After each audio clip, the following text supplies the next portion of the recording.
All right, welcome back. This is our last segment of the behavior management instruction. And I know that this is a little bit longer than usual for lectures, but I promise you, if you take these strategies and principles, if you start applying them and at least remember them when you get into any kind of applied setting, they are going to benefit you, and I believe you'll thank me later. So thank you for watching the whole thing. I know it's probably tempting to just skim to the parts that match your reading guide, but it's just not something that you should do for your benefit in this section, even if it's longer. I'm also taking your behavior project that would have originally been due at the end of this week, and I'm giving you an extra week to do it just so in alignment with you watching this a little bit longer. So I'm working with you. I promise I don't want to uh, add more to you than you can bear, but this is so important for your career. All right, so let's go ahead and get started. So we've talked about the four different types of the behavior management for a behavior analysis. So that would be positive reinforcement, right? Positive punishment, negative reinforcement, negative punishment. So we talked about what all four of those mean, different examples of them, how you can use them. So, which is great. You can use all of those and it's going to help you a ton. I'm going to put this section in a little bit of a different frame of mind. And you remember that we talked about antecedent behavior consequence, ABC. So you can choose, remember we talked about, I've said this one over and I gave you a couple new ones in your reading guide, but I'm not going to go over those now because I'm going to end up give away the answers. But if we talked about earlier, the student who was in the math classroom went up to the teacher, the student or the teacher gave an assignment to the students. The student went up, got verbally aggressive, and then bit the teacher, and then the teacher sent the student out of the room, right? You can choose to intervene if you know that this is a pattern for that student. You can intervene at either the antecedent. You can make a plan to change the behavior before the behavior occurs. You can try and replace the behavior, or you can reinforce the behavior and the consequence differently so that it doesn't happen again. And I'm going to give you the examples of how that works. Keep in mind, with everything I gave you in the last portion of the lecture and everything I'm about to give you, you have to continually think, what is the function of behavior? Am I reinforcing this behavior in a way that's going to reinforce or increase the negative behavior, or am I reinforcing and increasing the positive behavior? So that's the key link, is knowing what the function is. All right, so we talked about A, B, C. So let's start off with the antecedent. How can you intervene before the behavior occurs? So first thing you can do is really change the conditions or modify the environment in the setting that it will prompt the learner to engage in an interfering behavior. So the goal of this is to identify factors that are reinforcing the interfering behavior and then modify the environment or activity so that the factor no longer elicits the interfering behavior. There's a couple ways that you can do that. If you know, for example, that a student oftentimes comes directly into the room and it's super crowded or loud, or let's say that the student is being bullied for some reason and that currently they're sitting next to people that are more likely to pick on them or say things to them, and then that student decides, I'm sick of this, I'm going to fight back, or I'm going to say something to them, and then the teacher only catches the student who's being bullied and thinks that they're doing something wrong and kicks them out of the classroom. You see that chain of A, B, C. So instead of changing that situation during the behavior or the consequence, what you could do is change the environment. It's very simple. If you know that the cause of the behavior, she's trying to escape because people are saying mean things to her or being rude, you can also modify the environment so that in the classroom setting, that student is no longer sitting next to the students. Move them to the other side of the room next to students who are nice. Do something so that you're changing it before she gets to the point of exploding and hitting the student and then getting kicked out because you figured out why it's happening. Okay. So that's one example. You can change the environment before it occurs. You can also, I did want to note too, going back to the example of my cat, which my cat right now is actually exhibiting negative behaviors. And I'm thinking, here I am teaching this and there he goes. He's trying to, he'll meow and then try and, like I mentioned, potentially scratch the door. Typically what I do is when I'm not in this kind of situation where I'm doing something, I notice the signs leading up to the problem behavior and intervene or change things before it escalates. Okay. So like my cat is out there meowing right now. So typically I could just say, are you hungry or what's going on? I could give attention early on, just really friendly, light attention. And that prevents the escalation of getting to the point where they're scratching the door. So for a student, if you notice certain signs, maybe the student is in class, you give them this reading assignment and they really struggle with reading, and you see that the student starts tapping their pencil and they're just looking at the assignment, tapping the pencil, and then they start to get little signs of distress. Maybe they're playing with their hair, pulling on their clothes, looking frustrated. You start to see those signs. Next thing you know, the student's still trying to work on it, and all of a sudden they rip up the paper, and that's that. So that's the behavior you don't want to happen. If you can notice those signs that are happening before the behavior occurs, you notice when they start tapping their pencil, that it's going to lead to the rest. When you start to see that student tapping their pencil, you could walk over to them and say, how can I help you? Is there anything that you don't understand here or what's going on? You could also modify the assignment so that before there's even a problem that you have changed things. So these are examples of how you can fix it before the behavior even happens, right? After you've seen that there's a pattern. Another way that you can intervene before the behavior occurs is, let's say, well, first of all, let me say that strategy is called non-contingent reinforcement.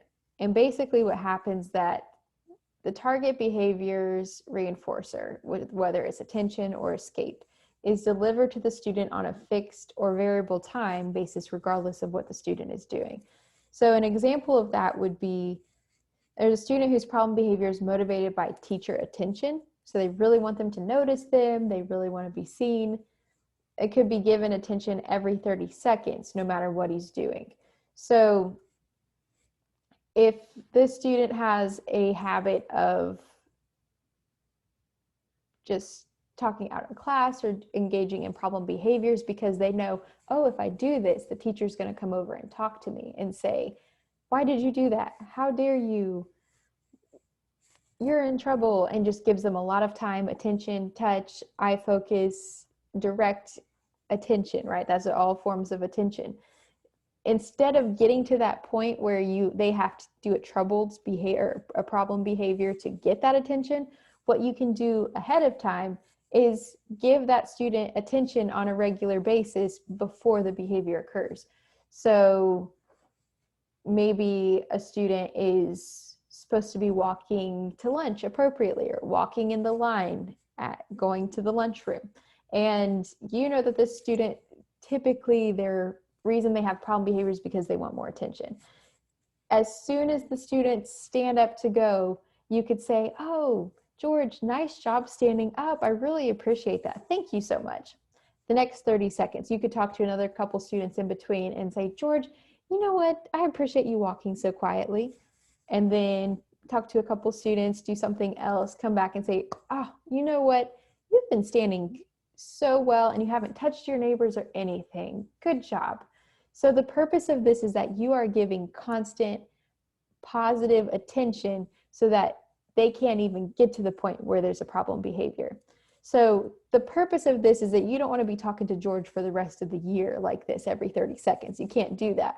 But you need to start, and then the next day maybe it's every 60 seconds, and that's a minute. Then the next day you give him attention every 3 minutes, and then the day after that you give him attention every 7 minutes, and you just spread it out until the point where he knows that he's got attention, things are more stabilized, and you reduce that problem behavior. Okay.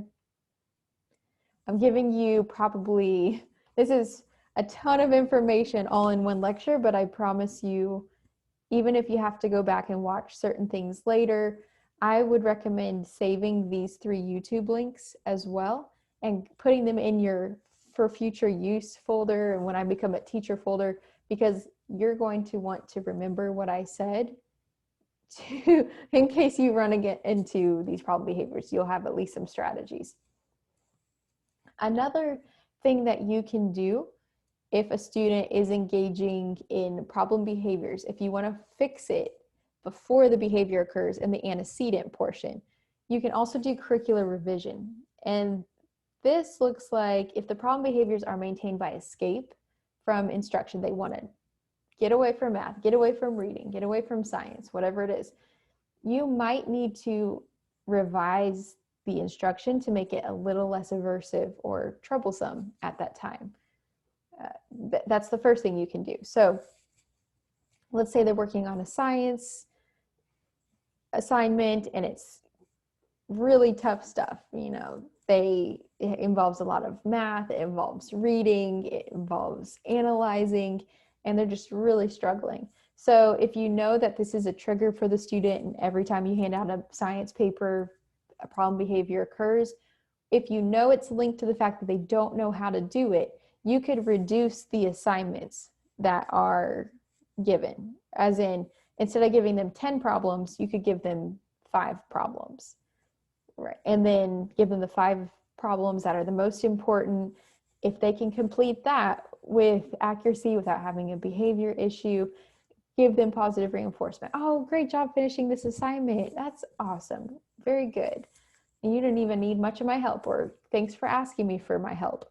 And then maybe 2 days later, if they do really well with that for a couple days, increase the amount of problems to 6. Then maybe a couple days later, you could give them 7 problems instead of the 3, right? So it has to be done ahead of time. The other thing that you can do is alternate between easy and difficult tasks. If they are, like I said, struggling with that science worksheet, if instead of reducing the problems, you can also give them something first that's super easy, that you know that they can accomplish.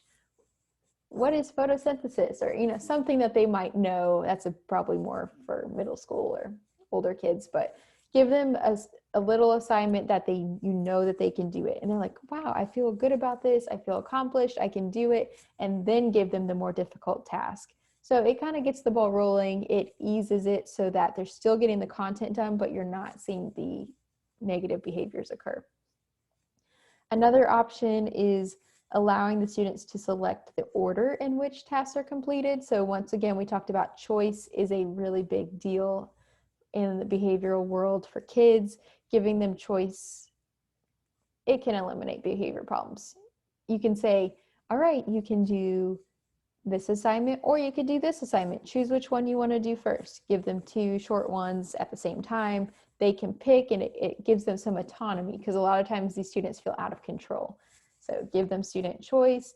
I wouldn't give them more than 3 options at any time because then you're just asking for trouble. But you can give them a couple options and that they can complete a project, or you can write a paper, you can give a presentation, or you can create a video. That's kind of what I did for you all in the beginning to model that. Another antecedent strategy that you can use before the behavior even occurs is that if the problem behavior is maintained by escape, they're not doing the work because they don't know it, they don't understand it, whatever that is. You can also, sorry, I lost my place. The instructions can be reduced and slowly increased. So we talked about that a second ago. You get it down to 5 problems, and then slowly you work it up until they're working the full amount. Maybe over the next week, you add another problem each day. And this one is decreasing the amount of work that the student does at one time. We talked about that. Give frequent breaks. If you know a student's having a lot of difficulty, or maybe a student who has ADHD, and you see that they're losing attention fairly quickly, you could I know someone had mentioned this actually before, that setting a timer might not work for a student with ADHD because they'll be watching the timer, but you could say, okay, you've been working for 10 minutes, you can go up and get a drink of water. Okay, now finish these 3 problems.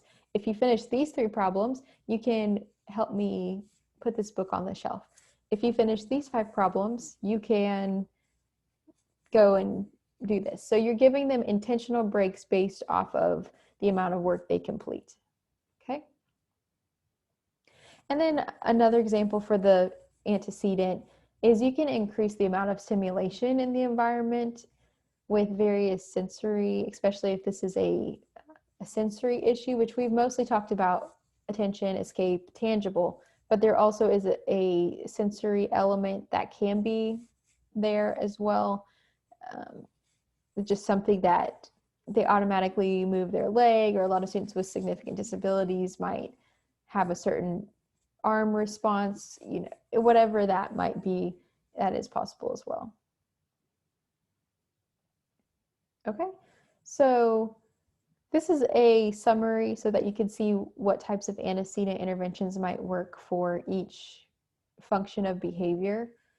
Attention, like we said, you could give them fixed time attention. You could say, like we talked about the student in line. George, you did a good job standing in line. George, thank you for keeping your hands to yourself. 30 seconds later, George, thank you for being so quiet. And you do that, and then you fade that out until the point where you're saying, giving him attention maybe every minute, every 5 minutes, every 10, every 20. Tangible, you could give them fixed time and access to the tangible item. You can have 3 minutes with the iPad. Now you can have 5 for doing this assignment. Escape, demand fading, let's see, all of the other ones, you could reduce the assignment, give them some breaks. You can have them choose which assignment that they want to do first. Those are all good for escape. And then for the automatic, which I talked about, is just behaviors that occur that are unable to be explained. Sometimes students with autism, this is relative there, where the noise that's in the room or something is just so overwhelming sensory wise that a behavior occurs. So you can do environmental enrichment.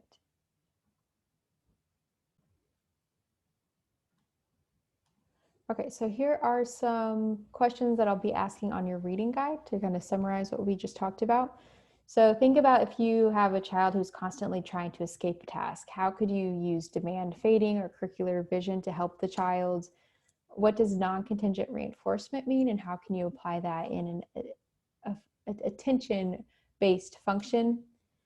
Okay, so think about that as well, and there'll be a couple other additional questions. So we talked about antecedent, what you can do if you want to intervene before the behavior occurs. Now let's talk about if you need to intervene while the behavior is occurring. And typically we want to teach positive replacement behaviors, something that they can do instead of the negative behavior that we're seeing. So in teaching replacement behaviors, a few things that can be done. The first thing there is DRA, differential reinforcement of alternative behaviors. So something that we see is if a student is shouting, right, and we want them to do work and they're shouting and shouting, we could ask them to answer a question. If they're answering questions, they can't be shouting and answering a question at the same time. And if they are, then that's going to be a very confusing situation. So that is an example of differential reinforcement. And functional communication training, FCT, is a way to teach the child to communicate appropriately. So that would look like a student being able to, they can't say the right, so they have a problem. We see this a lot with students with autism or people with communication disorders. They really want this snack, or they really want this iPad, or they really want something, but because they can't communicate what they want, they just get frustrated and then exhibit some kind of a tantrum or problem behavior instead. And so, instead of letting that occur, once we realize that all this time they were just really wanting something, we can teach them how to ask for it through this functional communication device or some kind of a board that we create. And basically we give them either assistive technology or options that we set before them and say which one, and then it might say, I want a snack, I want iPad, I want this, and then you could teach the students to point to it, or you could teach them to do something different besides engaging in that problem behavior. You're teaching them how to use it, an alternate form of communication. You also could teach them to self-manage. This is really good for students with emotional behavior disorder. You could have a chart in front of them and say, okay, in this period, I had no behavior problems and I didn't scream, I didn't do this, I didn't do that. And if they didn't do those things, they could check the box or put something in that box and then have the teacher sign it. So they're monitoring their own behavior so that they can start thinking, oh, that's not appropriate. I need to do something different. What is an appropriate behavior? Sitting quietly. So on that chart, the teacher should have behaviors I will not do in class. Instead, I will do these behaviors. And then the student starts to manage, did I do the right behaviors or the wrong behaviors? And then the teacher can sign off on it, okay? There's also, for replacement behaviors, you also have to keep in mind that you might need to do some skill deficit training. If the student is struggling in science, in math, in reading, whatever it might be, and you know that the behavior is occurring because of this, you could also sit down and work with the student on those issues. So a lot of you are tutoring. This is a great strategy for students with significant behavior issues and they're trying to escape a certain class because they don't know how to do the work. Well, let's sit down with them and teach them how to do fractions or this assignment that they feel really behind on, or really work with them more on their reading abilities because they're lacking a skill, they're exhibiting a problem behavior because of the stress of not knowing what to do. Okay. So I'm going to skip through this because those are basically the main things that you need to know. I already mentioned that skill deficits or not understanding the content can lead to frustration, problematic behaviors, communication deficits, and it's just not socially acceptable. So we have to teach them how to do the work and really work with them if we really want them to do well. Okay. All right, I'm skipping through this portion. That's the main part that I would like to go through. Okay. I did want to note too that when it comes to effective instruction, that's part of being able to change a behavior is, are you instructing appropriately? You also have to look at yourself. And if they're not understanding it and they're getting stressed out, are you administering effective instruction? So these are the 4 steps of students' learning process, and make sure that they're going through all 4 processes. Are they gaining the knowledge accurately? Are they able to start working in fluency and use what you've taught them? Can they use what you taught them in the next week or in the next month? That's maintenance. And then generalize. Can they, if you teach them to tie their shoe on a little cardboard example, can they tie their shoe on an actual shoe, right? That's generalization. Okay, so that's the behavior aspect. And then let's look at types of consequence interventions. So the purpose of a consequence intervention is to make sure that this problem behavior is no longer effective or efficient for the student. So you're trying to change the response that they get so that they don't even want to do that anymore. Like whatever behavior is occurring, they're not getting the results that they're wanting. If they're trying to escape, they're not able to escape. If they're trying to get attention, they're not getting attention for the wrong reasons. If they want a tangible, they're not getting a tangible after they do the problem behavior. Okay, so you're basically trying to change the way that they get what they're wanting. So you really do want to minimize use of punishment without positive interventions, trying that first, because you could take things away from them. You could put them in timeout. You can yell at them. You could do all of those things, but I would highly recommend, and we always recommend, to do positive things first and try positive reinforcement, try other types of things, because oftentimes that's working, or try the skill deficit route, or try any of the things that I've already mentioned in this segment. But punishment works as well, adding something they dislike to decrease a behavior. That's called positive punishment, but we don't recommend that as a first goal. So extinction, and funny enough, I have a perfect example for you because I'm living it right now as we speak. So the idea of extinction is, let me see how I'm going to explain this. So it's very important, especially if you have a toddler, or if you have someone who's cutting fits, or if you have a cat like me who right now is cutting a fit because it's super late right now and typically I would be asleep, but he's like, why aren't you in bed? So instead, he is engaging in every problem behavior. It's just so funny. And I think parents think this way too. As soon as you teach about it, or as soon as you talk about it, it's like they get possessed with this ability to not do what you have trained them to do all this time. So I had just mentioned in the first lecture, which is so ironic, that I have not seen him scratch a door or escalate to the point where he's having just extensive problem behaviors in so long, but here he is doing it right now. So I've been recording for the last potentially 2.5 hours. So during this time, and I don't usually record that long, he has had no access to attention, plus I'm off schedule. So what he does is he typically escalates in behavior, right? So first thing he'll do is come stand by me. If I don't acknowledge him, he'll start meowing. If I don't acknowledge that, because remember, it's all attention based in everything that he's doing. If I don't acknowledge that, he'll start scratching at the door a little bit. The next thing in the chain of the negative behaviors, it'll escalate and he'll start scratching harder or longer. Then he'll go, and what he just did, which was just fantastic, was trying to eat one of the cords. So it's so clear that the problem behavior, the function of the behavior is attention, because if I can intervene early, which is what I try and typically do the antecedent portion. I intervene in the antecedent to prevent the behavior from occurring. I just administer attention early when he's engaging in positive. But what happens if, one, like I can't get to him right now to give positive attention and the behavior is escalating? What happens then? And you'll see this with little kids. You'll see that you'll go to the grocery store, or maybe you're in class and you say, okay, it's time to put up your toys.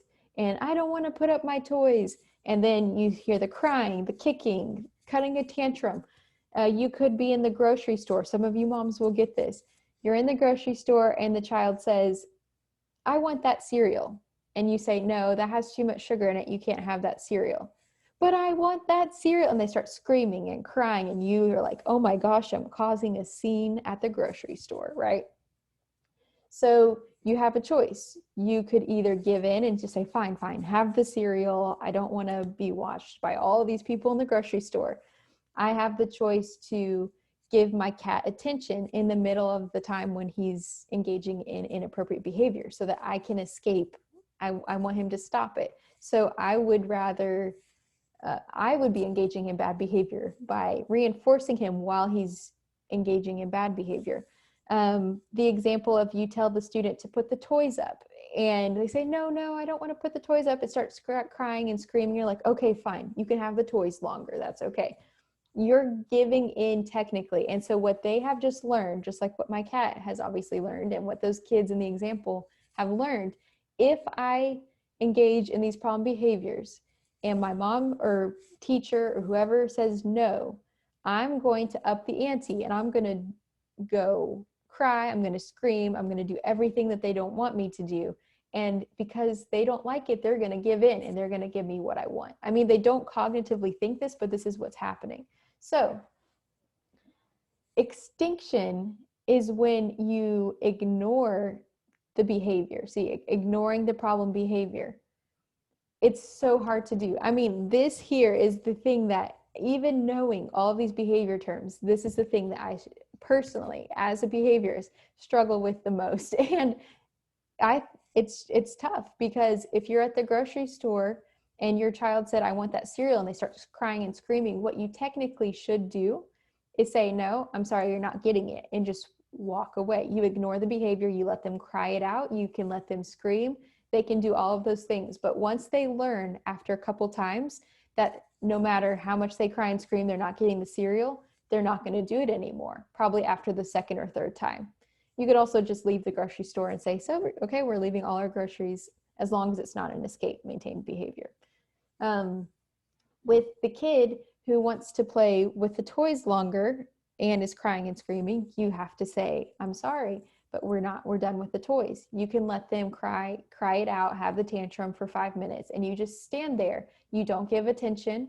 You don't say, oh, I'm so sorry, and give attention during that time. You just literally, you stay quiet. You make sure they stay safe, whether you have to do the response blocking or you just stay quiet, you stay calm, you stay assertive, you make sure they're not harming themselves, but you can let them cry it out.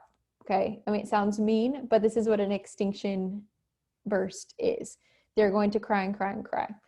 And eventually they're going to stop, and you say, and then you can go about it and say, okay, thank you so much. I appreciate you sitting still, or you can be kind afterwards. It's not like we're being tyrants here, but you do not give in to the problem behavior. So with my cat, I actually just had to do extinction while on this call. He was scratching. He actually started biting a outlet cord, which is just fantastic.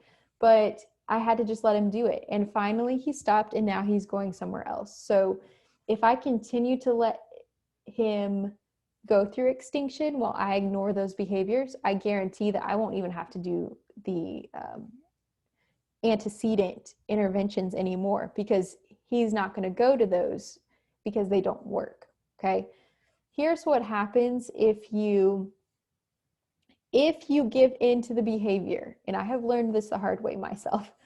And if you give into the behavior, so here's, if you can see my cursor, this is the point where the mom says, no, we're not having the cereal, I'm sorry. The child escalates up to here, and the crying. This is the point where the arrow is. Screaming. If you give in there, you will reinforce that behavior in a stronger way than anything else you could do. That child will most likely, for not only just cereal, but for other things, will start crying and screaming if they want virtually anything, especially at the grocery store, right? So you reinforced that behavior. If you let them cry it out, they're going to, like my cursor is going, they're going to eventually get to a point where they're going to say, you know what, this isn't working. They're going to calm down. They're going to come off of it. Everything's going to be okay. And they're going to get down to this calm point. And no kidding you, after just about 7 minutes of clawing at my doors, biting the cords, obviously I made sure he was safe. I was kind of watching to make sure he wasn't getting electrocuted. You want to make sure they're safe. There he is, as I just showed you, sitting on a chair quietly. He knows it's not working. So in this phase of where he is, he's down here. I guarantee you he's going to try it again in a couple days, maybe even a couple hours. And it's not going to escalate as high as before. He's going to come off of it if I don't give in. And then he's going to probably try it one more time. And eventually it's just going to stop completely. So same with the girl and the little kid in the grocery store with the cereal. They're going to test their mom probably 2 more times. If you don't give in and let them cry it out and go through the extinction, the likelihood of them doing it again is not going to happen. So this is a consequence intervention that is highly effective, and I'll report back to you with my cat, because I've been using antecedent interventions, and I've never even let him get to the point of an extinction burst, but now we're there, so I'm going to just ride this one out. So I'll report back to you hopefully if he has stopped. Okay.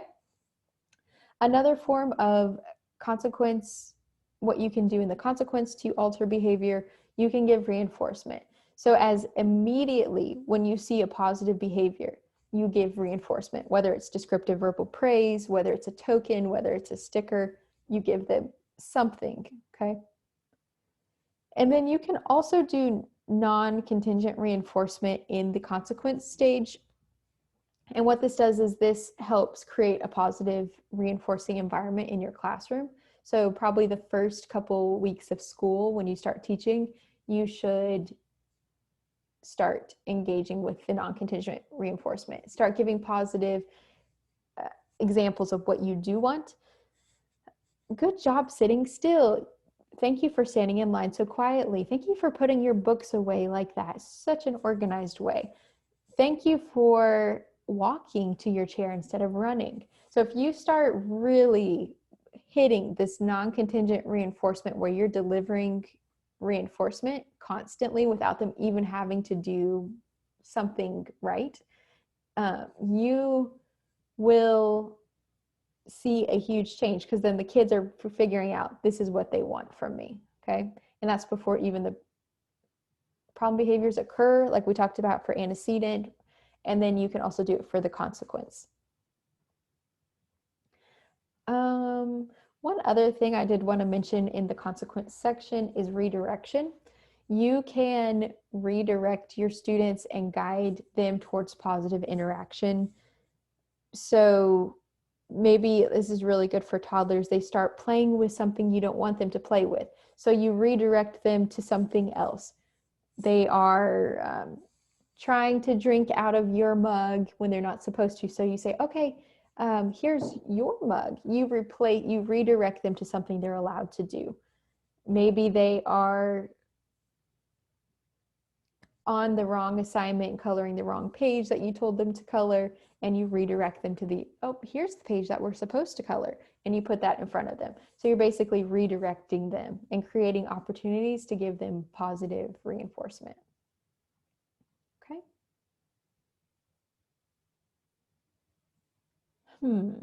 I think I'm going to skip over this portion. Okay, I do want to mention this though. With redirection, if you are redirecting them and telling them they can do something else when they have a problem behavior, if it is an escape maintained behavior, it will make everything 10 times worse, just like what we talked about. Oh, you don't like this reading assignment? Here, do this. It's kind of those activities that really aren't even academic. Maybe you can Google about the history of Abraham Lincoln instead. And maybe that's something that the student loves, but it's not in your content. So if you redirect them when they're trying to escape to the thing that they're escaping to, you're going to have a way worse problem than you had before. Okay. That's basically all I wanted to say. If you have a level of crisis, I do want to make it clear, and it's dangerous to you or another student, you need to, of course, you want to try and redirect the student at earlier times, or really you want to address behaviors. Like I said, if the student's tapping the pencil and then they start to look distressed, if you can address the behavior before it escalates to the highest level where they're ripping up things or hitting or kicking, that's always best. But please get the right help. There are people who should be trained in restraint in your school. If you're not, please don't attempt to do that. Always try and remove other students from harm, protecting them, and then you restrain students if you're trained. But this is only if things escalate to the point of danger. Okay, otherwise you can use all these other strategies. That is all for this and for this lesson. I know I gave you probably I dumped my whole brain onto you. I understand that. But I would rather you have this information and think like, oh my gosh, how am I going to digest this 20-course meal right now? Because this is my only chance to give you this. This is potentially your only chance to get this information at all. So I've just given you a ton of strategies that you can use in the classroom setting. If you see any types of problem behaviors occurring, at least you're going to know how to handle it. And I'm hoping this will prevent you from the point of burnout later on, because you're going to become a behavior manager like no other. And if in the future, regardless of if you're graduated or if you're in the classroom, if you still have my email address, or if for whatever reason, wherever I am, you can reach out to me and ask me if you have any questions in the future, if you're tutoring or working with students. Okay, so I know this is a lot. Ask me if you have questions. We can Zoom and meet. But other than that, thank you for watching. And I really hope that I know this will help you if you start implementing it. And I'm excited to see what you all continue with. All right, thanks so much.